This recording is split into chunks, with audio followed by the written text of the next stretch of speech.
안녕하세요. 너울쌤입니다. 오늘은 3부 요양보호와 생활지원의 마지막 파트 11장 가사 및 일상생활 지원 파트를 개념 정리도 하고 문제도 풀어보는 시간 갖도록 하겠습니다.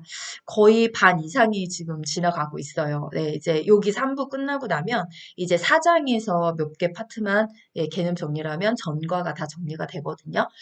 중간부터 보셔도 되고 또 이 내용을 들어보시고 처음부터 들어보고 싶다. 라고 하면 1장 대상자 2의 파트부터 하나씩 하나씩 또 거슬러 오셔서 정리를 해 두신다면 나중에 시험 보실 때 또 문의를 하실 때 문제를 풀어보실 때 아주 많이 도움이 되지 않을까라고 생각을 해봅니다. 자, 그러면 이 파트 정리하도록 하겠습니다. 자, 항상 세부 목차를 보고 있어요. 그래서 1절부터 7절까지 내용이 좀 다양하게 많습니다. 네, 그런데 먼저 한 가지를 좀 말씀드리자면 2023년 버전까지는 이 파트에서 문항이 한 3문항 정도밖에 출제를 하지 않았어요. 내용은 엄청 방대한데 그에 비해 문항 수는 좀 적게 출제됐다는 거. 그런데 문항 수가 2023년이나 2024년이나 똑같이 80문항에 실기 45문항이기 때문에 크게 변동은 없을 거다라고 아마도 조금 추측은 해봅니다. 그렇지만 이제 비공개로 다 돌아가서 어느 파트에서 몇 문항이 출제되는지는 시험을 직접 응시해본 선생님들 외에는 잘 모르는 상황이 돼버렸거든요. 혹시라도 나중에 시험 보고 나셔서 여기 파트 몇 문항 났습니다. 라고 댓글 남겨주신다면 저한테 아주 많이 도움이 될 것 같거든요. 네, 제가 다시 시험을 쓰는 상황이 아니라 불가능합니다. 그래서 제가 이 2024년 버전을 정리하면서 늘 말씀드리지만 어떤 예측도 물론 중요한데 예측이나 추측에 앞서서 각 파트별로 꼼꼼히 정리하고 가는 것이 시험을 대비할 수 있는 가장 중요한 방법이라고 생각해요. 그래서 저도 여기 단원에서 이걸 넣을까 말까 많이 고민은 했지만 고민하는 것보다 그냥 정리하고 가는 게 낫다 싶어서 꼼꼼히 좀 정리를 하고 가려고 하거든요. 자, 그러면 내용 들어가도록 하겠습니다. 자, 일상생활 지원의 중요성 이렇게 이야기해요. 우리가 노인장 교양 서비스 중에서 직접 서비스가 있고요. 간접 서비스가 있습니다. 자, 예시를 하나 들자면 어르신의 식사 도움을 직접 하는 식사와 영양 관리인 신체 지원 파트는 직접 서비스입니다. 그런데 지금 보시는 가사 및 일상생활 지원 파트는 간접 서비스예요. 중요도가 어디가 더 중요하냐? 글쎄요, 저는 둘 다 중요하다라고 말씀드릴 수밖에 없고요. 왜냐하면 식사 돕기, 직접 식사를 입에 넣어서 드시게끔 도와드리기 위해서는 식사 준비 절차에 있는 모든 과정들이 준비가 되어 있지 않는다면 직접 서비스를 진행할 수가 없습니다.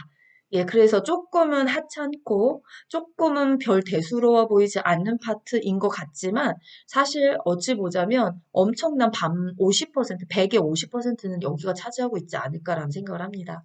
왜 옷도 갈아입히시려면 깨끗이 세탁이 되어 있어야 되기 때문에 그래서 그 내용들을 저는 이 3조항인 장기요양 급여 제공 원칙을 가지고 왔어요. 네, 이 파트 역시도 어르신이 스스로 자립적으로 수행할 수 있도록 도와주는 내용들이 굉장히 중요한 거고요. 또 그냥 막 할 수가 없고 어르신의 심신의 상태라든지 환경이라든지 욕구라든지 이런 부분들을 종합적으로 고려해서 서비스를 지원했을 때 만족도가 올라갑니다. 또는 어떤 의료 서비스와 연계해야 될 필요성도 있어요. 어르신이 질환을 어떤 병을 가졌냐에 따라서 식사 준비라든지 이런 내용들이 굉장히 많이 달라져야 되거든요. 그래서 그런 부분들을 조금 생각하시면서 내용 정리를 하셨으면 좋겠다라고 해서 제가 제공의 원칙을 먼저 갖고 왔습니다. 자, 이제 식사 관리부터 보도록 할까요? 네, 어르신은 식사 관리를 하실 때 어떤 원칙에 준해서 해야 되는 거냐? 네, 일단은 개인차에 대한 고려가 반드시 필요하고요. 제일 중요한 건 균형 잡힌 영양 섭취를 하는 거예요. 균형 잡힌 영양 섭취는 자전거 바퀴에서 앞바퀴 뒷바퀴로 굉장히 많이 설명을 잘 하고 있습니다. 그 자전거 바퀴의 해석만 정말 잘 하셔도 우리가 건강의 모든 영양은 자전거 바퀴 안에 답이 있거든요. 근데 지금은 수업 시간이고 또, 이거는 또 시험에 나오는 거기 때문에 그 내용을 다룰 순 없지만 제가 교과 수업 시간 안에서는 정말 꼼꼼히 보고 가는 부분이에요. 그래서 거기 안에 균형이라는 게 어떤 의미를 가지고 있는 건지 혹시라도 조금 궁금하시다면 제가 브런치에 이거와 연관된 글을 쓰거든요. 예, 그래서 그 내용들의 링크에 포함이 되어 있으니까 궁금하시면 한 번쯤 읽어주신다면 참 삶에 많은 지식들이 도움이 될 것 같아요. 그다음 이제 수시로 충분히 물은 섭취하시고 또 일부 약물은 영양소 흡수를 방해하고 대사 작용에 영향을 미치기 때문에 예, 약을 드실 때는 좀 잘 챙겨보셔야 되는 영양소가 있는데 그게 또 우리 교재에 나와 있어요. 그래서 고혈압 약을 드시면서 비타민 B6 네, 결핍될 우려가 있으니까 이런 부분 참고하셔야 되고 또 이뇨제는 칼슘, 아연, 마그네슘의 결핍을 일으킬 수 있기 때문에 이런 부분들에 대한 영양소 섭취가 우리가 좀 충족이 돼야 된다라고 얘기하는 거죠. 또 이제 필요 시에는 영양 보충제를 사용하셔야 될 일이 생기기도 합니다. 자, 급원식품이라는 말을 써요. 예, 그러니까 급원.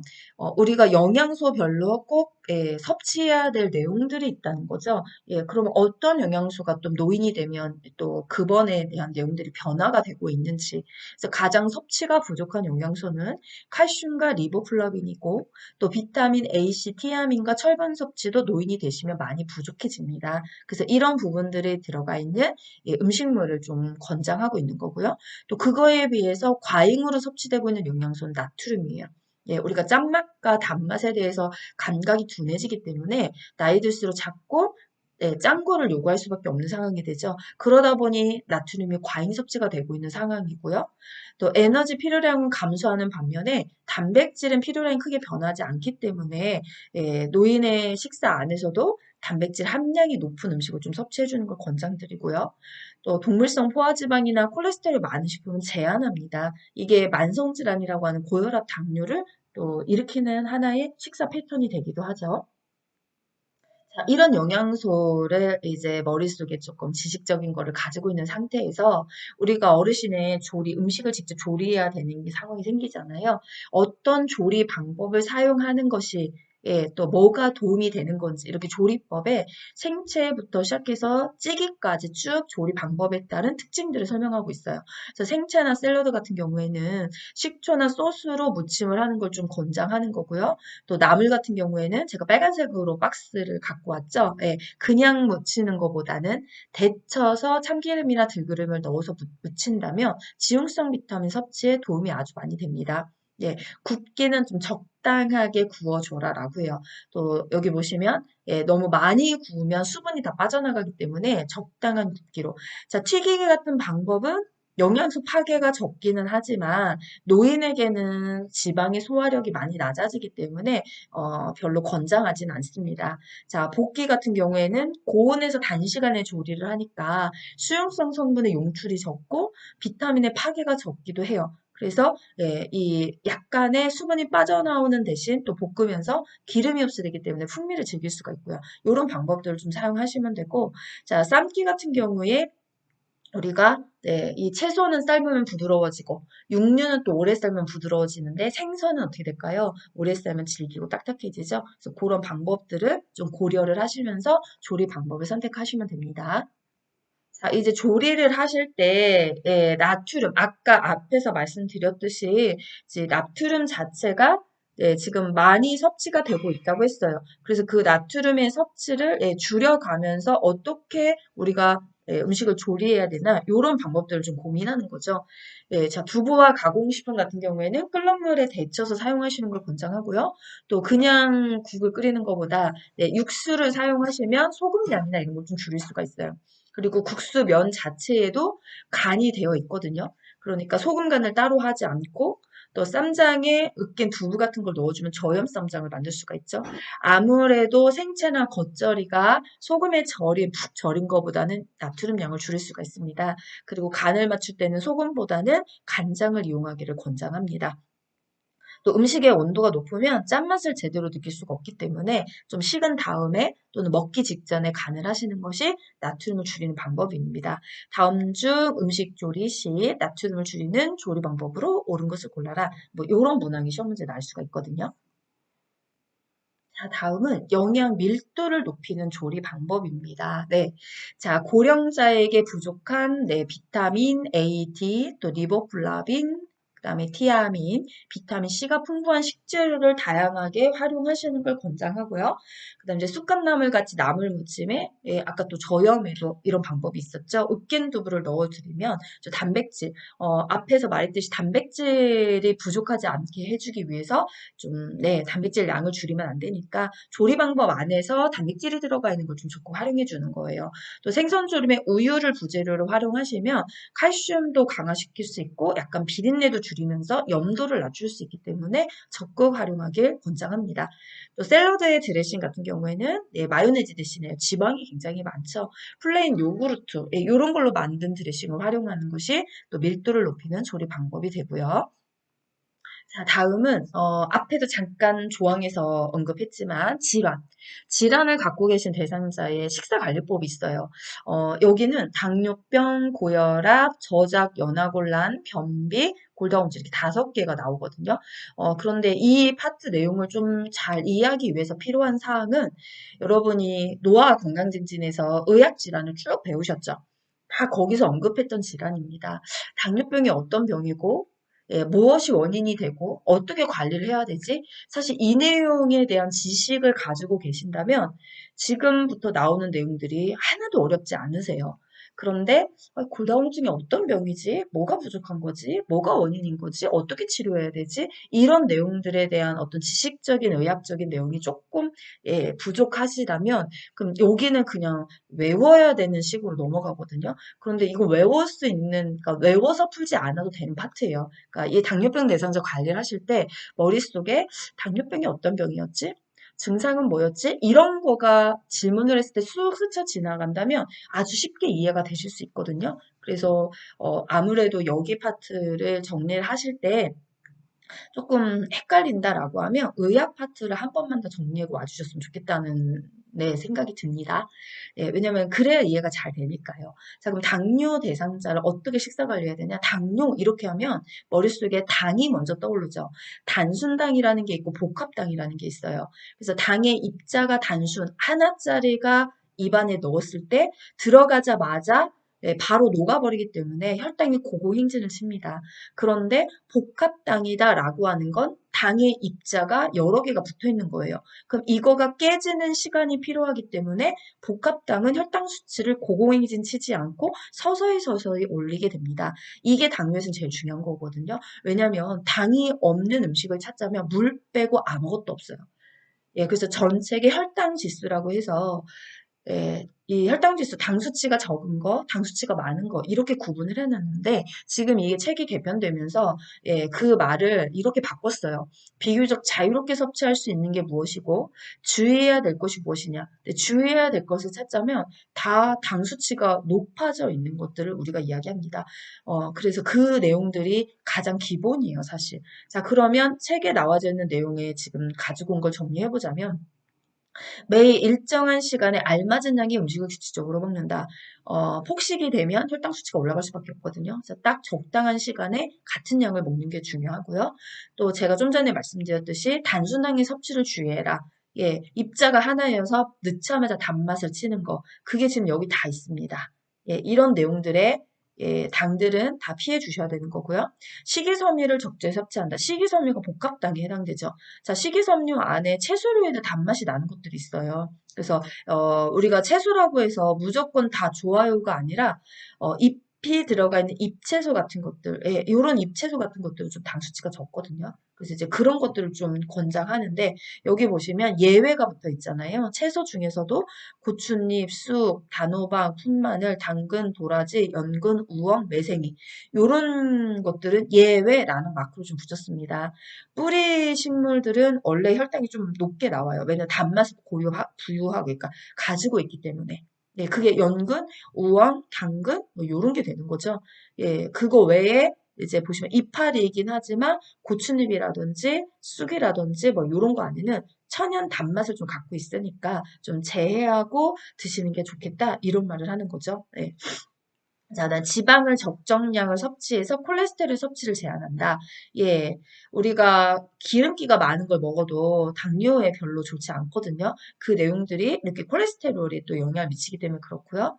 또 저염을 해주셔야 돼요. 저염. 소금 섭취를 줄여라. 술은 피하는 것이 좋다. 예, 요게 이제 기본적인 당뇨 대상자 식사 관리고 조금 더 난이도가 있게 된다면 전 아무래도 요 표에서 출제하지 않을까라는 생각을 조금 해봅니다. 그래서 선생님들이 둘 중에 한 군 쪽에 나와 있는 내용들은 조금 잘 기억을 해두시는 걸 권장드려요. 아무래도 예, 주의해야 할 음식들, 예외 의 음식들, 식품들 이런 것들을 좀 첨가로 더 봐주신다면 좋을 것 같거든요. 자, 그럼 두 번째 갈게요. 자, 두 번째 질환은 고혈압입니다.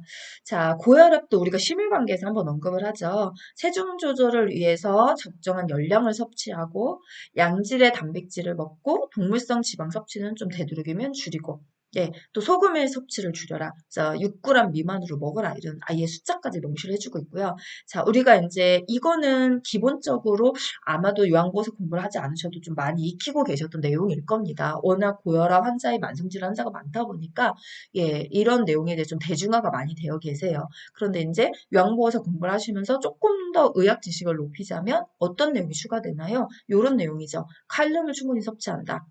왜? 칼륨은 나트륨과 반대 적용을 합니다. 그래서 길항. 자, 칼륨 자체가 몸 안에 있는 나트륨의 배설을 도와줘요.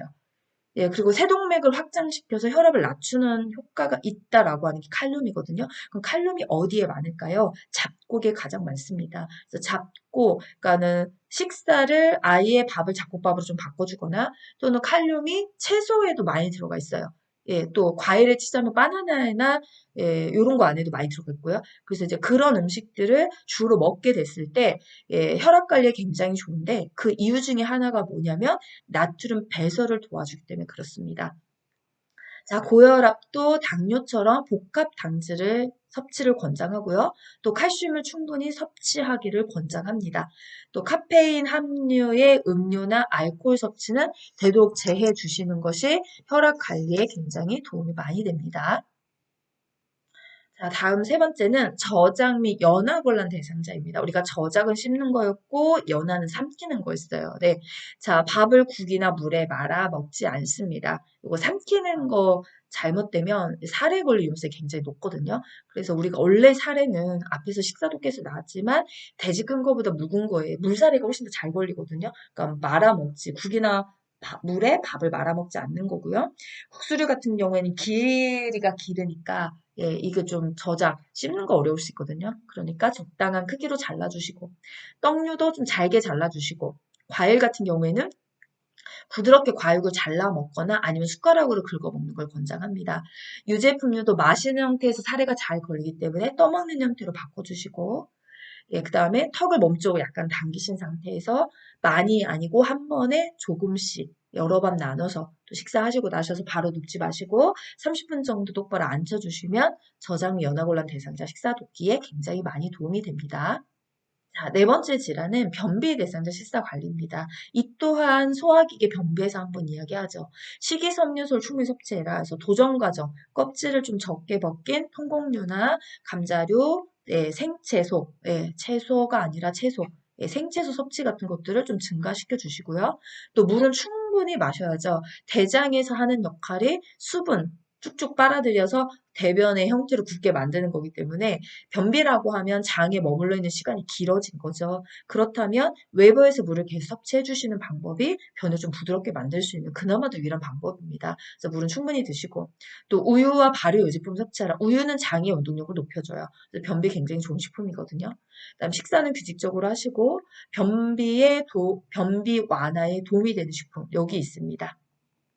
많죠? 네, 곡류부터 시작해서 콩류, 채소류, 과일류, 해조류, 견과류, 또 떠먹는 발효 유제품인 요거트 같은 것들, 네, 요런 제품들은 우리가 식품들은 변비 완화에 굉장히 도움이 많이 됩니다. 자, 이제 마지막 다섯 번째 골다공증 질환에 대해서 설명합니다. 근골격계에서 한번 언급하죠. 자, 균형적인 식사로 정상 체중을 유지해라. 저체중일수록 고다공증 위험성이 또 올라가죠. 뼈가 얇아지고 약해지기 때문에. 그 다음에 칼슘을 충분히 섭취해라. 많이 알고 계세요. 뼈째 먹는 생선, 그래서 멸치, 뱅어포, 우유, 유제품류, 또 이 칼슘이 녹색 채소와 해조류에도 굉장히 많이 들어가 있거든요. 그 다음에 과다한 단백질 섭취는 피하시고 되도록이면 식물성 단백질 섭취를 좀 권장하는 거고요. 칼슘 흡수를 도와주는 게 비타민 D죠. 그래서 철, 시, 칼 등 철분은 비타민 C가 흡수를 도와주고요. 그 다음에 칼슘은 비타민 D가 흡수를 도와줍니다. 그래서 비타민 D가 풍부한 식품을 같이 드시면 돼요. 사실 비타민 D는 생선류에 굉장히 많아요. 네, 그래서 이런 성분이 들어가 있는 식품을 했을 때 네, 지금 화면에서 보이듯이 장에서도 칼슘 흡수를 높일 수가 있습니다. 자, 그다음에 나트륨은 칼슘 배설을 막 촉진하기 때문에 나트륨이 많이 들어가 있는 절인 음식들은 추천하지 않습니다. 되도록이면 싱겁게 드시는 걸 추천하고요. 또 칼슘 배출을 촉진하는 것들이 있어요. 그게 과다한 탄산음료나 또는 카페인, 알코올 이런 것들은 좀 피해 주셔야 되고 칼슘 배출뿐만 아니라 칼슘의 흡수도 낮춥니다. 그게 탄산 음료나 카페인 같은 거에서 이런 것들은 되도록이면 섭취하지 않는 것을 추천드립니다. 네.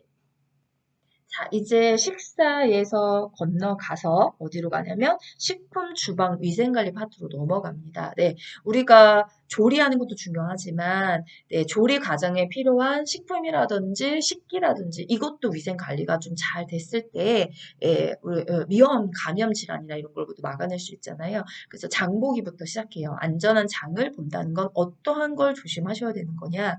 냉장이 필요 없는 식품, 채소, 과일, 냉장, 냉동 가공식품, 육류, 어패류, 즉석식품 순으로 구입해라. 예, 왜냐면 이제 이런 것들은 만약에 거꾸로 됐다고 생각하시면 장 봐보셔서 아시죠? 장바구니 계속 가지고 다녀야 되잖아요. 그러면 아무래도 실온에 노출되는 시간이 길어지기 때문에 이 언급한 순서대로 장을 보시는 걸 권장하는 거고요.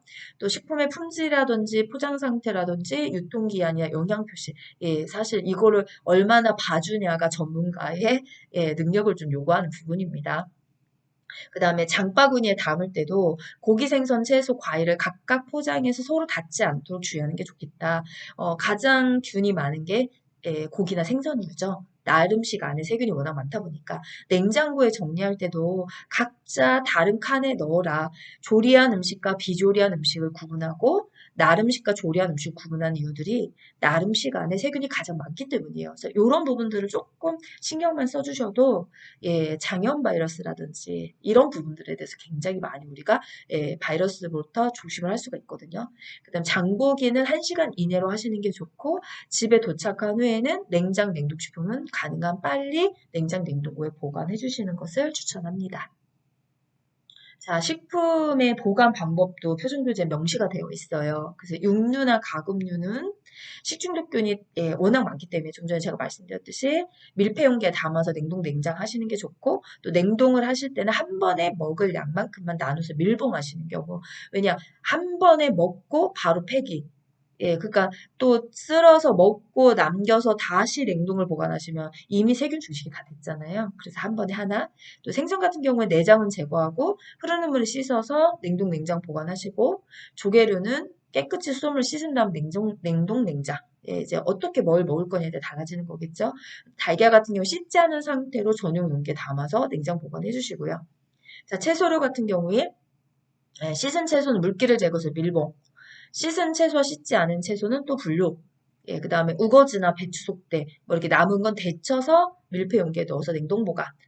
감자나 고구마는 통풍이 잘 되고 서늘한 곳에. 자, 과일류도 과일의 상태에 따라서 좀 달라지죠? 네, 그래서 이렇게 보관법들이 따로따로 있으니까 한 번쯤 주의해서 봐주시는 것이 중요하고, 시험 문제 안 나온다 보장할 수는 없습니다. 다 문장을 해서 이렇게 풀어가지고 해석하는 답을 찾아라는 게 출제가 되거든요. 네.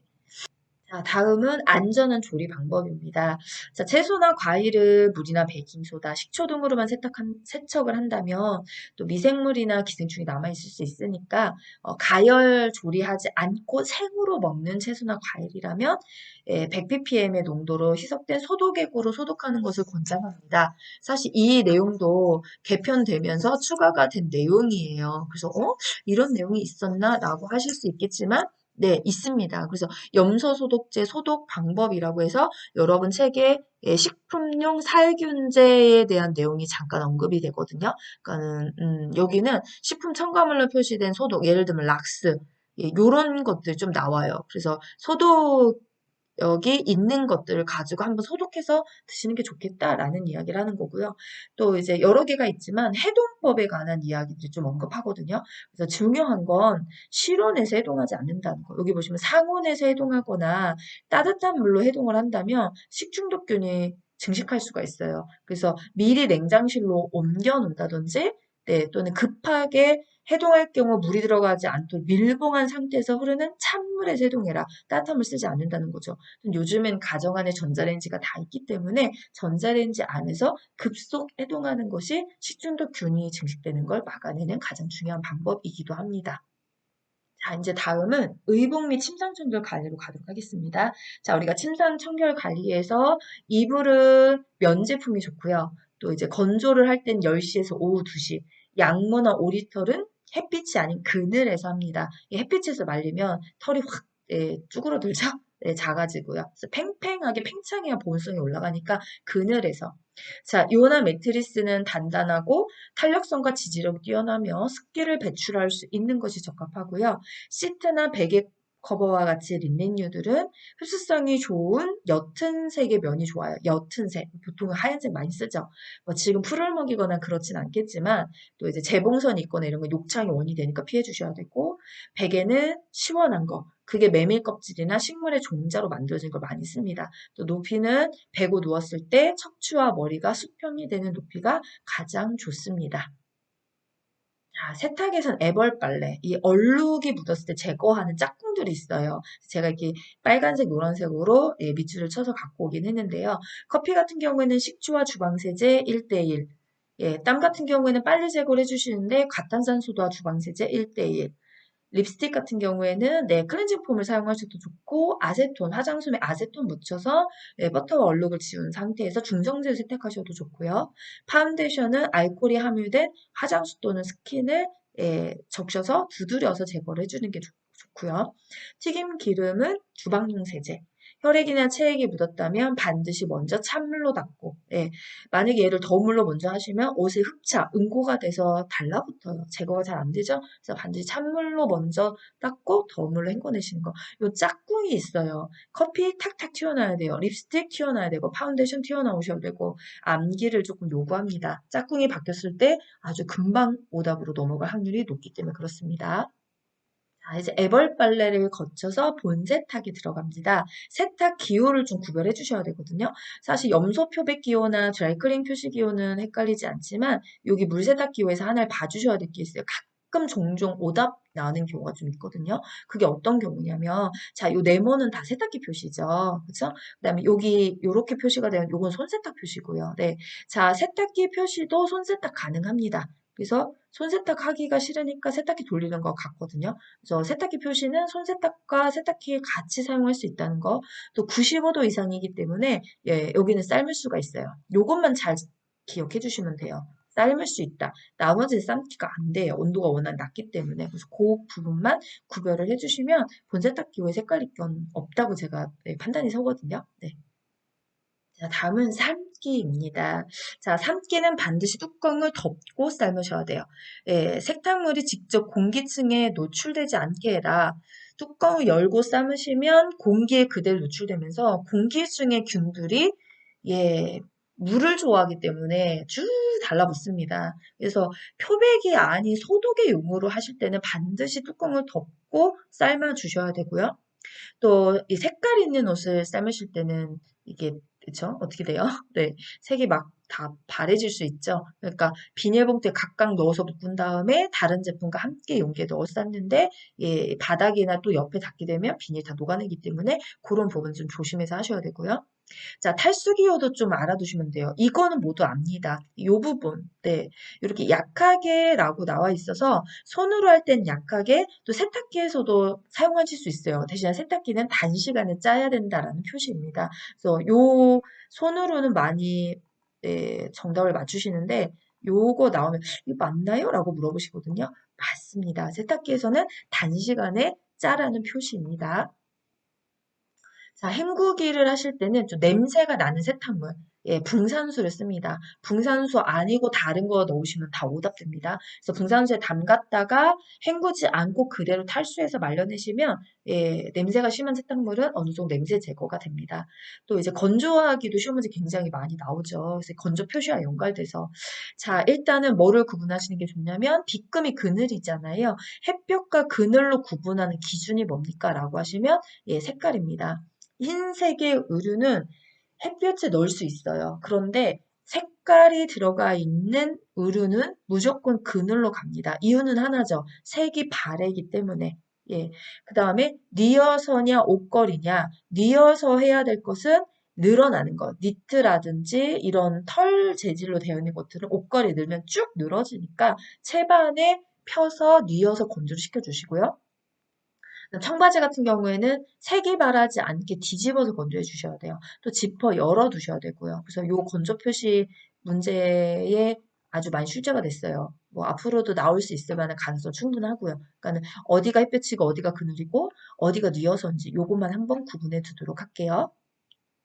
자, 세탁구 관리 방법입니다. 다리미를 사용하실 때는 앞으로 나갈 땐 뒤에 힘을 주고 뒤로 보낼 때 앞으로 힘을 주시면 됩니다. 헷갈리시면 한번 밀어보시면 간단히 해결될 문제예요.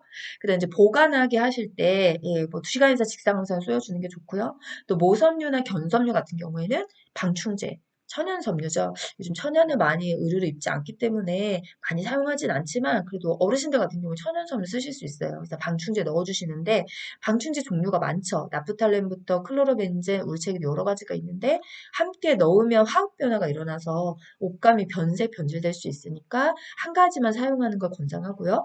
또 방충제는 공기보다 무겁습니다. 그래서 아래쪽에 내비두면 올라가지가 못해요. 공기를 타고. 그러니 방충제는 반드시 예, 위쪽에 보관하셔서 예, 이 방충제 역할을 충분히 하실 수 있게 도와주면 됩니다. 자, 이제 쾌적한 환경 유지 방법으로 가겠습니다. 제가 동행하고 대행은 따로 준비하지 않았거든요. 내용이 중요하지 않아서가 아니라 시험 문제에 자주 출제를 합니다. 그런데 어렵지 않아요. 예, 그래서 제가 일단 거기는 패스 통과를 했고요. 자, 쾌적한 환경 유지 방법이다. 이렇게 온도부터 시작해서 환기까지. 예. 자, 이거 중요해요. 네, 온도 같은 경우에는 방, 복도, 화장실 온도 일정하게, 그러니까 어르신이 사용하고 계시는 모든 공간은 온도가 동일하게 해야 된다. 왜? 차갑게 해놓으시면 따뜻한 데다 차가운 데로 갔을 때 혈압이 상승합니다. 심하면 뇌졸중의 위험수도 있기 때문에 습도는 딱 숫자죠. 40에서 60%. 이걸 더 대변할 수가 없어요. 채광 같은 경우에는 자연 채광이 좋은데 예, 이게 이제 눈부심이라든지 이런 장애를 초래할 수 있기 때문에 커튼이나 블라인드로 좀 적절히 조절해 주셔야 되고요. 자, 조명은 최대한 밝게 합니다. 네, 어디든지 다 밝게. 예, 용어가 빠졌으니까 추가로 언급하지 않겠습니다. 그다음 소음 같은 경우에 수면 방해가 되니까 적정 조절해 주셔야 되고요. 자, 환기. 예, 건강 상태에 따라 창문이나 문을 열어 자주 환기를 시켜주시는데 하루에 2~3시간 간격으로 3번, 최소한 10분에서 30분 정도는 환기를 열어주시는 게 좋아요. 예, 그래서 하루에 한 번 환기한다. 적정하지 않습니다. 예, 한 3번 정도는 좀 권장을 한다. 2~3시간 간격으로 내용을 좀 기억해 주시면 좋을 것 같고요. 자, 이제 마지막 개념 정리가 될 것 같거든요. 이게 치매는 환경 지원 지침, 네, 추가된 항목입니다. 그래서 환경 안에서 다 좋은데, 이제 치매 어르신들이 지내는 환경은 어떤 지침에 준해서 하는 것이 좀 좋겠습니까? 라고 했을 때, 8개 영역들을 가지고 왔어요. 그래서 진압력 지원부터 시작해서 대상자 교류를 위한 지원까지. 그래서 진압력이라고 하는 건 시간, 장소, 사람에 대한 인지 능력을 우리가 유지시켜주는 거잖아요. 그래서 어르신이 사용하시는 곳에 네, 진압력을 길러줄 수 있게끔 시계라든지 달력 같은 걸 좀 걸어두고 또 창을 활짝 열어서 밖을 볼 수 있게 해서 자연과 일주의 변화를 좀 파악한다면 시간이나 공간에 대한 개념을 조금 놀릴 수 있기 때문에 그게 진압력 지원의 공간이 됩니다. 그다음에 기능적인 능력을 지원해라. 그 일상생활 속에서 저하되는 걸 좀 보완하기 위해서 스스로 식사할 수 있는 환경, 또는 어르신 스스로 활동할 수 있게 자립력 길러줄 수 있는 환경을 만들어주는 거. 그게 기능적인 능력 지원이고요. 또 환경적인 자극의 질과 조정을 해라라고 하는 건 구체적으로 어르신에게 어떤 기분 좋은 소리를 듣게 한다든지 또는 시각적 자극을 좀 좋게 경치를 볼 수 있게 한다든지 향기 자극 같은 것도 좀 쓴다든지 실내 나무나 이런 것도 좀 부드러운 재질을 쓴다든지 이런 거는 환경적 자극의 질과 조정을 위한 거고요. 그다음에 뭐, 기능적인 능력을 지원해라. 이게 좀 오탈 가능성이 높아요. 근데 책대로 제가 가지고 오다 보니까, 왜냐면 552페이지에 가면 기능적인 능력 지원, 기능적인 능력 지원. 똑같은 내용이 살짝 바뀌었거든요. 예, 그래서 그냥 하나로 통일할게요. 뭐, 그렇게 어려운 내용들은 아니니까. 그 다음에, 생활의 지속성을 위해서, 지속성은, 생활하는 데 있어서, 예, 장기화 기간도 가정과 같아야 되고, 또 불편함이 없어야 되고 이런 내용들이 있죠. 자기 선택은 공간 선택도 어르신이 좀 선택해서 사용하실 수 있게 그렇게 다양성 있게 좀 해주시면 좋겠죠. 그래서 사생활, 프라이버시를 좀 지켜줄 수 있게. 그래서 교류 같은 경우에는 예, 어떤 다른 대상자와 함께 할 수 있는 공간, 이게 거실도 좋고 또 다가를 즐길 수 있는 그런 만남의 장도 좋고 이런 부분들이 예, 환경 안에서 좀 지원이 돼야 된다. 이런 항목들을 추가로 넣었습니다. 네. 자, 이제 여기까지 개념 정리했고요. 요거와 관련된 문제 같이 풀어보도록 하겠습니다. 자, 1번. 제가 대상자의 식사를 준비하는 방법으로 옳은 것은 1번. 음식이 뜨거울 때 간을 맞춘다. 네, 정답이 공개돼가지고 다시 고쳐왔어요. 네, 제가 클릭하면서 두 번이 눌렸나 봐요. 네, 자, 없다, 처음이다 생각하시고 다시 보겠습니다. 1번부터. 음식이 뜨거울 때 간을 맞춘다. 2번. 생선은 오래 굽고 육류는 기름에 튀긴다. 3번 설탕 같은 단당류로 음식을 조리한다. 4번 멸치와 표고버섯으로 국물을 만든다. 5번 음식은 한꺼번에 만들어 두고 조금씩 제공한다.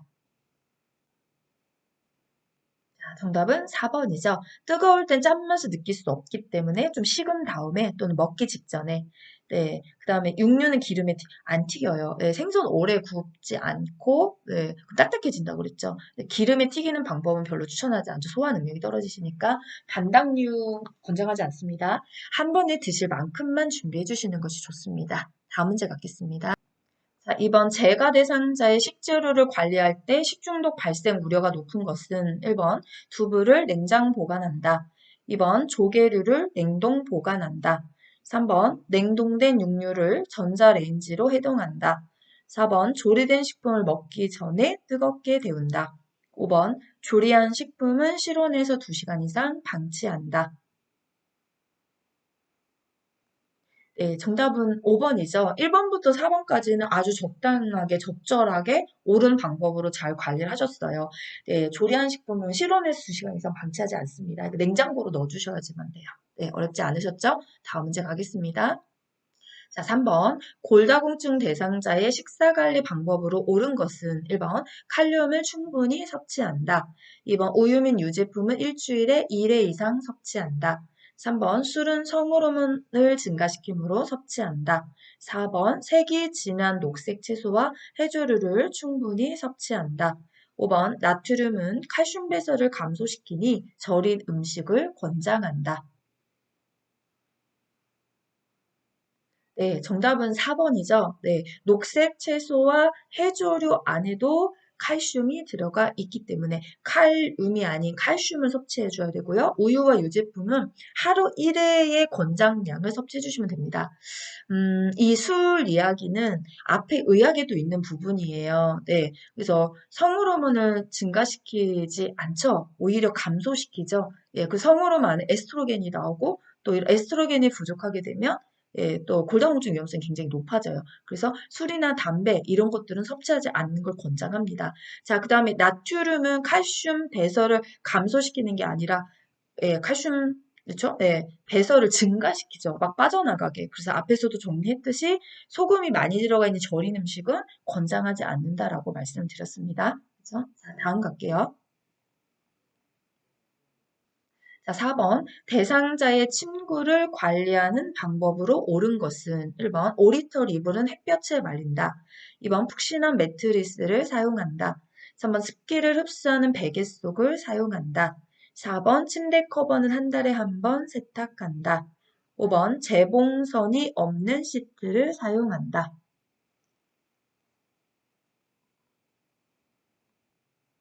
네, 정답은 5번입니다. 재봉선이 있거나 또 풀을 먹이면 욕창의 원인이 되기 때문에 예, 이런 건 네, 사용하지 않는다라고 했으니까 5번이 정답이고요. 오리터 이불 같은 경우에는 햇볕에 말리면 오리털이 쫙 쪼그러든다고 그랬어요. 그래서 그늘로 가셔야 되고 푹신한 매트리스보다는 단단하고 탄력성과 지지가 뛰어난 걸 선택해 주시는 게 좋죠. 습기를 막 흡수하는 예, 백인이 맨에 흡수하지 않고 열에 강하면 촉감이 좋은 거. 자, 침대 커버는 한 달에 한 번이 아니라 3, 5일에 한 번은 스탁해서 햇볕에 말려라. 540페이지에 가시면 이 내용이 그대로 제가 갖고 온 거거든요. 자, 이제 다음 문항 갈까요? 자, 5번입니다. 다음 그림의 세탁 표시에 따른 세탁 방법을 옳게 설명한 것은 1번 약한 햇볕에 말림, 2번 세탁기에서는 단시간에 짜야 함, 3번 다림질을 약한 온도로 함, 4번 드라이 클리닝을 약하게 함, 5번 산속의 포백제를 적게 사용함. 네, 정답은 2번이죠. 아까 제가 기호 표시 설명드렸듯이 손으로 짤 땐 약하게 또 세탁기에서는 단시간에 짜도 괜찮다라고 말씀을 드렸어요. 다음 문항이요. 자, 6번 다음 그림의 세탁 표시에 따른 세탁 방법을 옳게 설명한 것은 네, 표시 봐주시고요. 1번 옷걸이를 빼서 햇볕에 건조, 2번 다림질하여 햇볕에 건조, 3번 옷걸이를 걸어서 햇볕에 건조, 4번 옷걸이를 빼서 뉘어서 건조, 5번 옷걸이에 걸어서 그늘에서 건조. 네, 정답은 5번이죠. 어렵지 않게 풀으셨을 거고요. 자, 요거는 건조 세탁 표시 방법을 설명하는 거고요. 실질적으로 또 요걸 가지고 시험 문제 출제할 때 이와 같은 건조 표시로 건조할 수 있는 의류를 골라라 라는 문항도 참 많이 출제가 되거든요.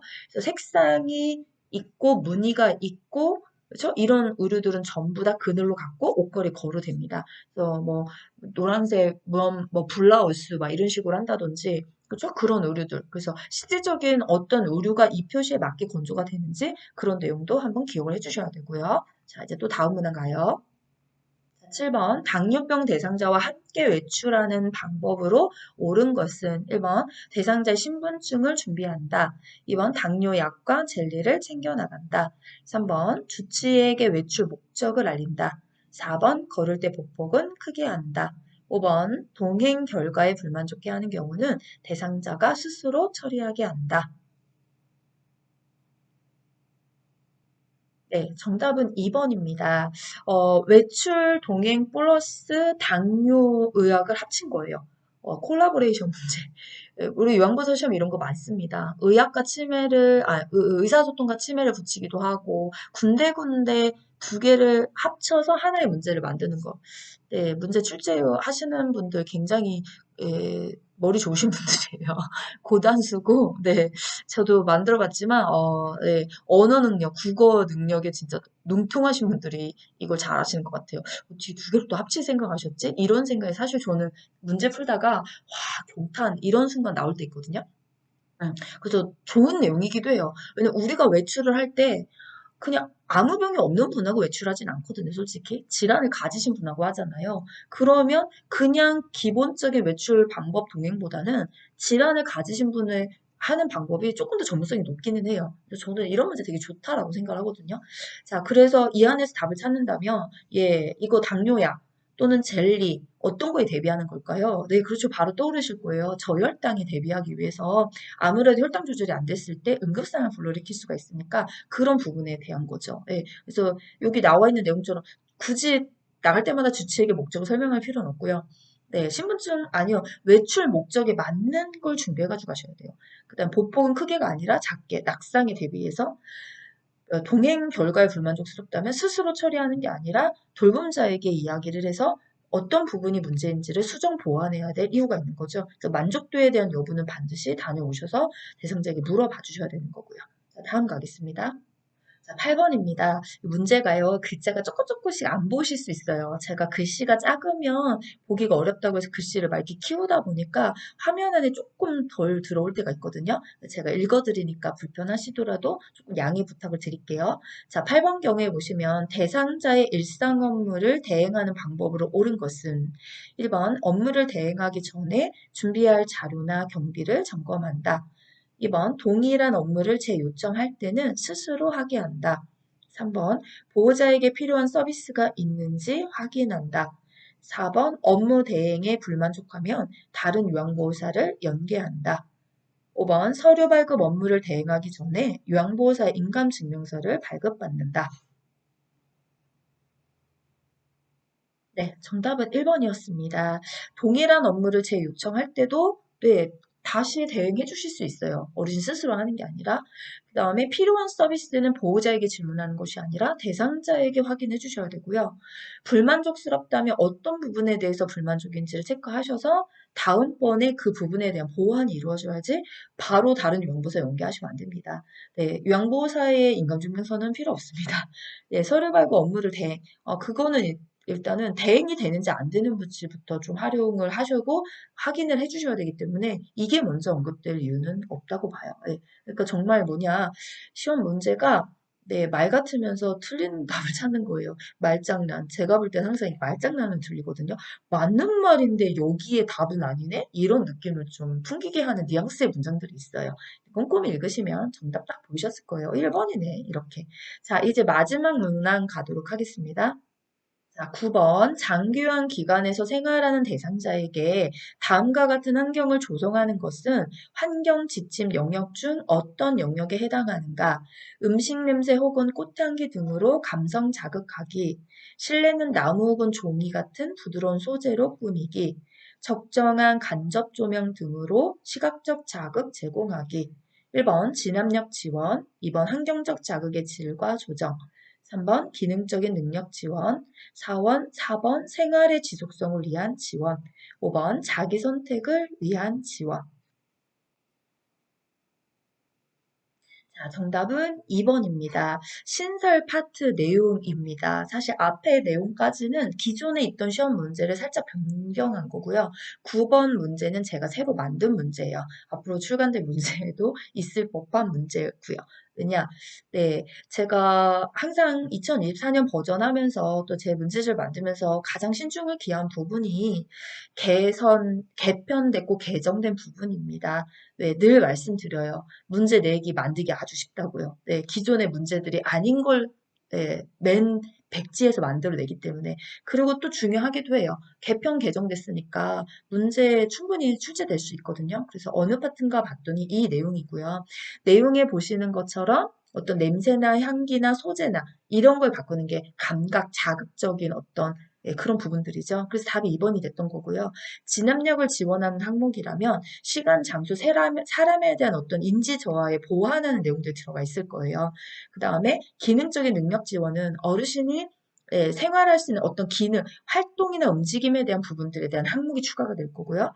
지속성을 위한 지원이라면 뭐 가정에서 썼던 환경과 같은 환경이고 충분히 이어지는 환경들의 이야기가 나올 겁니다. 또 5번 같은 경우에는 자기 선택이니까 살고 싶어하는 공간을 직접 선택해서 사용하실 수 있도록 그런 부분에 대한 설명이 추가가 될 거예요.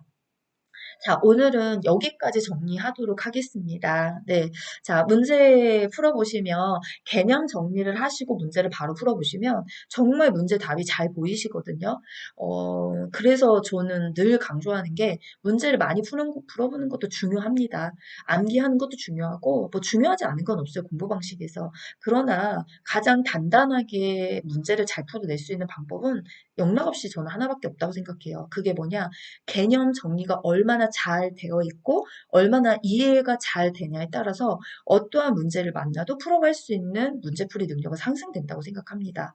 그냥 저랑 같이 풀어봤던 문제가 국어고시에 다 나온다 그런 보장은 없습니다. 몇 문제나 나올지 잘 모르겠어요. 그러나 지금 풀었던 것처럼 제가 9번의 내용은 환경적 자극의 질과 조정입니다. 여러분이 이 문제 푸시면서 이것만 이해하신 건 아니잖아요.